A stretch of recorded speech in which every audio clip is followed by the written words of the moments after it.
Welcome back to the Easy Jobs tutorial. In today's video, you'll learn how to create and personalize your company's career page menus directly from easyJobs dashboard. Let's begin. First, log into your easyJobs dashboard. From the left sidebar, click on Settings. Then, go to Personalize Settings and select the Menu tab. Now, click the Add Menu button to create a custom menu item for your career page. A CTA, an external link, or any other significant resource you wish to draw attention to can be used here. Enter your preferred title and URL link for the new menu item. Similarly, you can add multiple items to your menu.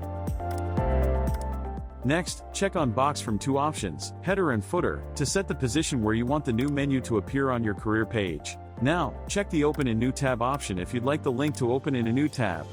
Once everything is set, click Save Changes button to apply your settings. Let's have a quick look at how the custom menu appears live on your company career page. All the navigation items you have added are displayed here. This is how easily you can create custom menus to your career page from easyJobs. Thanks for watching. Don't forget to like, share and subscribe for easyJobs tips and tutorials.